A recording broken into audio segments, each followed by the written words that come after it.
Hello, मैं हूं कुशाग्र सिंह। आज आपका फिर से स्वागत है मेरे एक नई वीडियो में। और आज हम जानेंगे लॉन्ग हॉल ट्रेन्स के बारे में। तो आपने अक्सर कई सारी मालगाड़ियों को एक साथ जाते हुए देखा होगा और आपके मन में डाउट जरूर से आता होगा कि आखिर ये क्या है। तो मैं आपको बता दूं, इन्हें ही कहते हैं लॉन्ग हॉल ट्रेन्स। इसका डेफिनेशन ये है कि दो या फिर दो से ज्यादा मालगाड़ियों को अगर हम एक साथ मिलाकर चलाएंगे तो उसे हम लॉन्ग हॉल ट्रेन्स कहते हैं।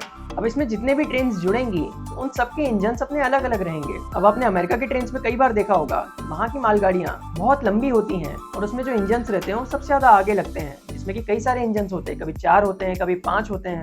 लेकिन इंडिया में अगर हम बड़ी मालगाड़ी भी चलाएंगे तब भी उसमें हर मालगाड़ी का अपना एक अलग इंजन रहेगा। सबसे आगे में उसमें 4 या 5 इंजन नहीं लगाए जाते हैं। तो ऐसा इसलिए करते हैं क्योंकि कई बार क्या होता है कि वो सारी मालगाड़ियों का अपने डेस्टिनेशन अलग अलग जगह होती है। मतलब मान लीजिए किसी को किसी और जगह जाना है, दूसरी वाली को कोई और जगह जाना है, तो जहां तक सिमिलर रूट है वहां तक तो उसे लॉन्ग हॉल ट्रेन्स के समान चलाएंगे। लेकिन जैसे ही वहां से उसका रूट अलग होगा तो वहां से उन ट्रेन्स को डिस्कनेक्ट कर देंगे और फिर वो अपना अलग चले जाएगी, ये वाली अपना अलग चले जाएगी। तो इससे फायदा यही हो गया कि जब चाहें तब उस ट्रेन को हम काट सकते हैं लॉन्ग हॉल ट्रेन से और वापस से इंडिविजुअल गाड़ी बना के भी चला सकते हैं। लॉन्ग हॉल ट्रेन चलाने का कॉन्सेप्ट 2011 में लाया था इंडियन रेलवेज ने ही। अब भाई, जो पहले के जमाने की लॉन्ग हॉल ट्रेन रहती थी, मतलब कि 2011 के बाद से ही जो आई थी और जो काफी समय तक चली, उसमें ऐसा होता था कि जो आगे के इंजन रहते थे, मतलब कि जो सबसे आगे इंजन लगे होते हैं, तो वही इंजन सारी ट्रेन के ब्रेक कंट्रोल करते थे। मतलब कि पीछे जो बाकी ट्रेन जुड़ी है उनमें भी इंजन है, लेकिन वो सिर्फ और सिर्फ ढकेलने का काम करते हैं, ब्रेकिंग का काम नहीं करते। ब्रेकिंग का जितना भी काम है वो सिर्फ और सिर्फ आगे के इंजन किया करते थे। मतलब कि अगर मैं आपको बताऊं तो इसमें जो सबसे ज्यादा रिस्पॉन्सिबिलिटी रहती है वो सबसे आगे वाले लोको पायलट की रहती है। बीच में जितने भी लोको पायलट्स हैं उन्हें सिर्फ ढकेलने का काम करना है आगे वाले से पूछ के। और अब आप सोच रहे होंगे कि वो आगे वाले से बात कैसे करते होंगे। मैं आपको बता दूं, इंडियन रेलवे सारे लोको पायलट्स गार्ड्स को, जैसे कि जितने भी स्टेशन मास्टर्स हो गए या फिर जो अलग स्टाफ है, उन सबको वॉकी टॉकी दिया जाता है। तो ये वॉकी टॉकी से आपस में बात किया करते हैं। उसमें एक फ्रीक्वेंसी रहती है जिसमें कि सारे लोगों की आपस में कम्युनिकेशन हो पाती है। अब नॉर्मल किसी भी ट्रेन में जो भी लोको पायलट या फिर गार्ड जाते हैं तो उन्हें 3 किलोमीटर की रेंज का वॉकी टॉकी देते हैं। लेकिन सिर्फ और सिर्फ लॉन्ग हॉल ट्रेन के लिए हाई पावर वाले वॉकी टॉकी दिया करते हैं लोको पायलट्स या फिर गार्ड्स को। इनकी रेंज रहती है 15 किलोमीटर तक, जिससे कि ये काफी दूर के एरिया में आसानी से बात कर सकते हैं। अब जब भी लॉन्ग हॉल ट्रेन बनाते हैं तो उस समय 2 या 2 से ज्यादा मालगाड़ियों को जोड़ते हैं। तो भैया, इंडियन रेलवेज में इतनी बड़ी कोई लूप लाइन नहीं है जिसमें कि कई सारी मालगाड़ियां एक साथ आ जाएं। तो ये जितने भी मालगाड़ियों को बनाना पड़ता है, ये या तो यार्ड में बनाते हैं या तो फिर किसी भी मेन लाइन में बनाना पड़ता है। अब सबसे पहले आगे वाली मालगाड़ी को खड़ा कर देंगे, उसके पीछे आके दूसरी वाली को लगाते हैं, फिर तीसरी वाली को लगाते हैं, या फिर जितने भी चलेंगे उतने लगा देते हैं। उसके बाद CNW स्टाफ होता है, मतलब कि रेलवेज में जो कैरेज एंड वैगन डिपार्टमेंट है, उसके स्टाफ आके पूरी ट्रेन को एक बार चेक करते हैं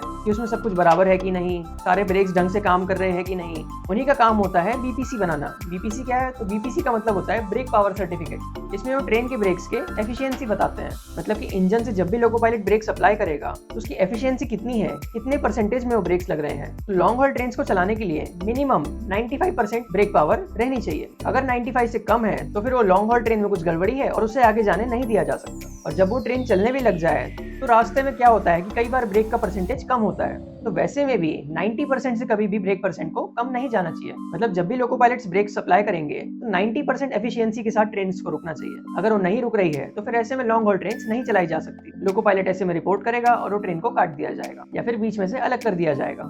ऐसे नॉर्मली भी कोई भी मालगाड़ी हो या फिर कोई भी ट्रेन हो तो उसमें 85% तो मिनिमम ब्रेक्स एफिशिएंसी रखना ही पड़ता है। अगर उससे कम रहती है तो फिर वो ट्रेन को आप नहीं चला सकते हैं, क्योंकि ब्रेक्स ही नहीं लगेंगे ऐसे में। अब इसमें जितने भी लोडेड वाली मालगाड़ियां चलती है तो उनकी टोटल स्पीड होती है 55 किलोमीटर पर आवर की। मतलब कि ये जो लॉन्ग हॉल ट्रेन है, अगर ये लोडेड रही तो ये 55 की स्पीड से चलती है। और वहीं अगर ये लोडेड नहीं रही, एम्प्टी रही, मतलब कि अगर खाली मालगाड़ियां इसमें जा रही हैं, तो ऐसे समय पर जितनी भी स्पीड से वो ट्रेन बुक होती है उतनी स्पीड से लोको पायलट्स को चलाना पड़ता है। अब इसमें सारी मालगाड़ियों का क्राइटेरिया अलग है, सब अपने अलग स्पीड से चलती है और उसी हिसाब से ट्रेन को बुक किया जाता है। लेकिन अगर ट्रेन लोडेड रहती है तो फिर उसे 55 की स्पीड से ही जाने देते हैं। अब इसमें भी कुछ कुछ एक्सेप्शन रहते हैं, पर कम ही है। वैसे मोस्टली गाड़ियां 55 से ही जाती है अगर वो लोडेड रही तो। अब लॉन्ग हॉल ट्रेन में जितनी भी गाड़ियां लगाई जाएगी तो उसमें जो भी ब्रेक वैन रहते हैं तो उसमें गार्ड का रहना आवश्यक है। वरना अभी बहुत सारी मालगाड़ियां ऐसी चल रही है जिसमें कि गार्ड को रखते ही नहीं है, क्योंकि इंडियन रेलवे बहुत टाइम से गार्ड्स को ले ही नहीं रहा है, भर्ती ही नहीं हो रही है। तो ऐसे में अभी फिलहाल जो गार्ड्स हैं उनके ऊपर प्रेशर थोड़ा ज्यादा है, तो ऐसे में कई बार गार्ड्स को रखते ही नहीं है।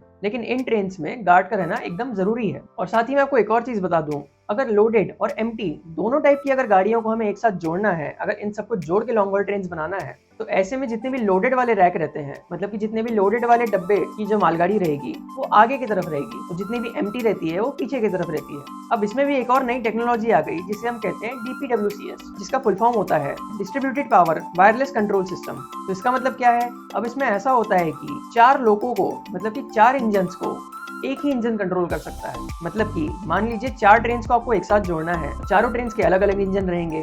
अब लेकिन इस टेक्निक से जो सबसे आगे वाला इंजन है, जो भी लोको पायलट उसमें कंट्रोल करेगा, पीछे के 3 अपने आप ही वैसे कंट्रोल होंगे। मतलब आगे वाले लोको पायलट ने अगर स्पीड को बढ़ाया तो पीछे तीनों के भी अपने आप स्पीड बढ़ाएंगे, और अगर आगे वाले से लोको पायलट ब्रेक लगाता है तो फिर पीछे वाले के तीनों अपने आप ब्रेक लगाएंगे। तो पहले ये टेक्निक कैसे होती थी कि इसमें इंजन को जोड़ दिया जाता था और उसमें एक वायर रहता था, उसे जैसे ही आपस में कनेक्ट कर देते थे उसके बाद फिर वो एक जैसे कंट्रोल होते थे। लेकिन इस टेक्नोलॉजी में वायरलेस सिस्टम है। अब इसमें क्या होता है कि एक डिवाइस लगा रहता है छोटा सा हर एक इंजन में, और जैसा कि आपका ब्लूटूथ रहता है वैसे उसी तरह से ये भी आपस में कंट्रोल होते हैं। जो भी आगे वाला करेगा, पीछे वाले इंजन में भी वही सिग्नल जाएंगे, उसके पीछे भी वही जाएगा और उसके पीछे वाले में भी वही जाएंगे, जिससे कि सारे इंजन एक साथ काम करेंगे। बिल्कुल सेम टू सेम ऑपरेशन रहता है इनमें। एक और वर्ड कहूँ तो RFID इसमें लगाई जाती है, और इसे भी डेवलप किया था लोटस वायरलेस कंपनी ने। मेनली इसमें WG9 इंजन ही लगा रहता है, बाकी WG7 इंजन में भी इसका ट्रायल हुआ था लेकिन वो फेल हो गया था। अब जो पहले की टेक्नोलॉजी होती थी तो उसमें मैंने आपको बताया कि जो आगे वाले इंजन है वही पूरे ब्रेक्स को कंट्रोल करते थे पूरी ट्रेन के। लेकिन अब क्या हो रहा है कि DPWCS से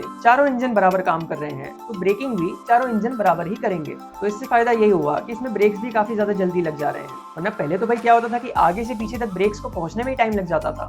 इस वजह से ट्रेन को रेडी होने में और ब्रेकिंग करने में दोनों में काफी टाइम लगता था। लेकिन अब वो चीज से निजात मिल गई और इसमें DPWCS से बड़े आराम से काम होता है। वही पहले की टेक्नोलॉजी में लोको पायलट जो आगे वाला है वो पीछे वालों को बताता था कि अब आप स्पीड को बढ़ाइए, और जब भी कम करना रहता था तो फिर से वॉकी टॉकी में बोलता था कि अब आप स्पीड को कम करिए। लेकिन यहाँ पर ऐसा नहीं है, यहाँ पर जैसे ही लोको पायलट कंट्रोल करेगा वैसे ही पीछे वाले इंजन भी अपने आप कंट्रोल हो जाएंगे। तो ये इसमें बहुत बड़ा फायदा मिल गया। अब भैया मैं आपको साउथ ईस्ट सेंट्रल रेलवे के बारे में बताता हूँ। तो SECR इंडिया में सबसे ज्यादा रेवेन्यू देने वाला रेलवे जोन है। यहाँ पर सबसे ज्यादा मालगाड़ियां चलती है। ये रेलवे जोन उतना बड़ा नहीं है लेकिन रेवेन्यू के मामले में बहुत बड़ा है। सबसे ज्यादा पैसा यही देता है पूरे इंडियन रेलवेज में। तो यहाँ पर मालगाड़ी बहुत ज्यादा है, लगातार यहाँ पर मालगाड़ी चलाना है, तो ऐसे में यहाँ पर लॉन्ग हॉल ट्रेन भी काफी ज्यादा चलाई जाती है। अब SECR में सबसे पहले 2 मालगाड़ियों को जोड़ के चलाया गया जिसे नाम दिया गया एनाकोंडा। उसके बाद 3 मालगाड़ियों को एक साथ चलाया गया जोड़ के, जिसे नाम दिया गया शेषनाग। और उसके बाद 4 मालगाड़ियों को एक साथ जोड़ के चलाया गया जिसका नाम दिया गया वासुकी। और सबसे लेटेस्ट और हाल फिलहाल में 5 मालगाड़ियों को एक साथ मिलकर चलाया गया जिसको नाम दिया गया सुपर वासुकी। तो ये ट्रेन चली थी कोरबा से लेकर भिलाई तक, उसके बाद इसे अलग कर दिया गया था। और ये ट्रेन थी 3.5 किलोमीटर लंबी, जो कि इंडिया की लॉन्गेस्ट और हैवीएस्ट फ्लाइट थी। 267 किलोमीटर इसने 11 घंटा 20 मिनट में कवर कर लिया था। और इसमें पूरा कोयला ही लेके जा रहे थे, तो इसमें जितना भी कोयला था वो 3000 मेगावाट के पावर प्लांट को एक दिन तक चला सकता था। मतलब आप समझ सकते हैं कि 5 मालगाड़ी कितनी बड़ी हो गई। इतने ज्यादा लोड को इन्होंने एक साथ चलवाया था जिसका नाम दिया गया सुपर वासुकी। अब मैं आपको एक और चीज बता दूं कि हर लॉन्ग हॉल ट्रेन में सबसे पीछे में एक इंजन एक्स्ट्रा लगाया जाता है, या फिर हो सकता है मल्टी इंजन भी एक्स्ट्रा लगाए जाएं। तो ये इमरजेंसी के लिए रखे जाते हैं, जब भी हो सकता है कभी ज्यादा पावर की जरूरत पड़ जाए तो इन्हें धक्का मारने के लिए कहते हैं। तो ये जो सुपर वासुकी गाड़ी चली थी इसमें टोटल 6 इंजन लगे थे। अब भैया 5 तो इसमें मालगाड़ी के ही रैक थे, मतलब कि आप समझ सकते हैं कि 5 तो WG9 इसमें ऑलरेडी थे और पीछे एक और लगाया गया था। अब आप एक चीज सोच रहे होंगे कि मैंने बताया कि DPWCS से 4 इंजन चल सकते हैं, मतलब कि आगे के 4 तो कंट्रोल हो जा रहे हैं, लेकिन 5वां वाला और 6वां वाला कैसे कंट्रोल होगा? तो मैं आपको बता दूं, उन्हें कंट्रोल नहीं किया जा सकता। अब उसमें वॉकी टॉकी वाला सिस्टम काम करता है। तो उसमें जो भी आगे वाला इंजन रहेगा तो वो पीछे वाले को कहते हैं कि भैया तुम अब स्पीड बढ़ाओ, तुम अब स्पीड घटाओ। और जो 5वां वाला इंजन रहेगा वो ब्रेक्स नहीं लगाएगा। अब जितने भी ब्रेकिंग हो रही है ये आगे के 4 इंजन ही लगाएंगे DPWCS प्रोसेस से। अब SECR ने इतनी सारी मालगाड़ियों को इसलिए एक साथ चलाना शुरू किया क्योंकि भैया कुछ दिन पहले कोयला की क्राइसिस आ गई थी इंडिया में। तो वैसे टाइम पर कोयला को बहुत जल्दी पावर प्लांट में पहुंचाना पड़ता था।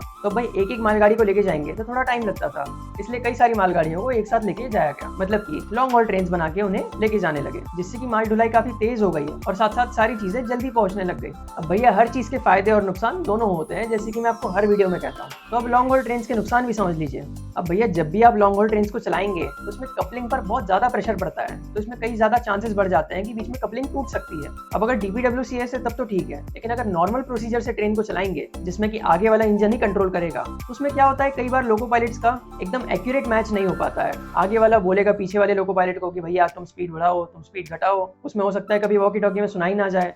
आगे वाले लोको पायलट ने ब्रेक्स लगा दिए, पीछे वाला अपनी स्पीड बढ़ाई जा रहा है। तो ऐसे में क्या होता है, कई बार कपलिंग्स में बहुत खिंचाव आ जाता है, जिससे कि कपलिंग्स टूटने का डर हमेशा बना हुआ रहता है। उसके बाद लॉन्ग हॉल ट्रेन्स को रेडी करने में बहुत ज्यादा टाइम लगता है, क्योंकि अब आप सोचिए कई सारी मालगाड़ियों को एक साथ जोड़ देते हैं, उनकी ब्रेक्स जो है वो एक साथ कनेक्ट करना पड़ता है, तो आगे वाला इंजन पीछे तक प्रेशर भेजता है, तो उसे भेजने में काफी ज्यादा टाइम लग जाता है। तो ऐसा करने से मालगाड़ियां बहुत धीरे से रेडी होती है। उसके बाद मैं आपको एक और चीज बता दूं कि इंडिया में कहीं भी बहुत बड़ी बड़ी लूप लाइन्स नहीं है, जिससे कि इतनी बड़ी बड़ी मालगाड़ियां एक लाइन पर नहीं आ सकती है। तो लॉन्ग हॉल ट्रेन्स को हमेशा मेन लाइन पर चलाना पड़ता है, और साथ ही साथ इन्हें ना तो कोई ट्रेन ओवरटेक कर सकती है, ना ही कोई ट्रेन के लिए इन्हें रोका जाएगा। तो हमेशा इन्हें खाली रूट चाहिए, जहाँ भी खाली रूट होगा वहाँ धड़ाधड़ इन्हें भगाते हैं। तो इनके लिए काफी ज्यादा टाइम कैलकुलेट करना पड़ता है कि जब भी मेल एक्सप्रेस ना चले तभी हम इनको चलाए, वरना मेल एक्सप्रेस डिले होगी। और ऐसे में रेलवे के ऊपर प्रेशर बढ़ता है, क्योंकि भैया पब्लिक तो बहुत हंगामा करती है, मालगाड़ी को डिले करो चलेगा। तो इन्हें चलाने के लिए मेल एक्सप्रेस को हमेशा देखना जरूरी पड़ता है कि जब भी मेल एक्सप्रेस का थोड़ा प्रेशर कम हो तभी हम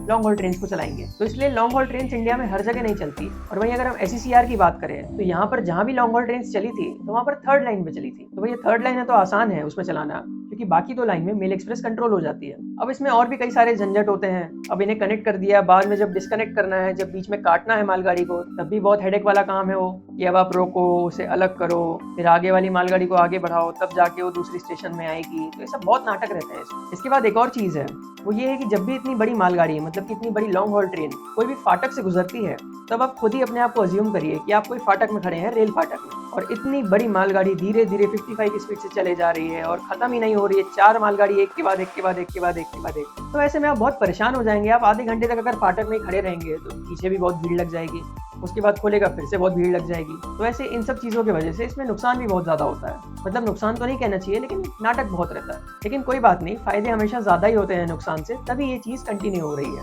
अब देखते हैं इसके बाद भी SECR कोई और रिकॉर्ड बनाता है कि नहीं। बाकी मैं आपको बता दूं, DFC में या फिर और भी बहुत सारे इंडियन रेलवेज के जोन्स में लगभग हर ही जोन में चल रही है ऐसी ट्रेन, और DFC तो चलाते ही आ रहा है। तो यहाँ पर आज आपने समझ लिया लॉन्ग हॉल ट्रेन को काफी ज्यादा अच्छे से। सब कुछ आप जान गए होंगे कि वो कितनी स्पीड से चलती है, क्या क्राइटेरिया है, क्या इसके नुकसान है, क्या इसके फायदे हैं, क्या टेक्नोलॉजी है, सब कुछ आप समझ गए होंगे। और अगर अभी भी आपको कुछ डाउट है तो आप जल्दी से कमेंट कर दीजिए, मैं आपको उसके बारे में बता दूंगा। तो अगर वीडियो पसंद आया हो तो लाइक करें, सब्सक्राइब करें और साथ ही साथ शेयर भी करें अपने दोस्तों को। तो मिलते हैं ऐसी किसी और वीडियो में ट्रेन्स की बहुत सारी जानकारियों के साथ। Thank you so much for watching this video. धन्यवाद।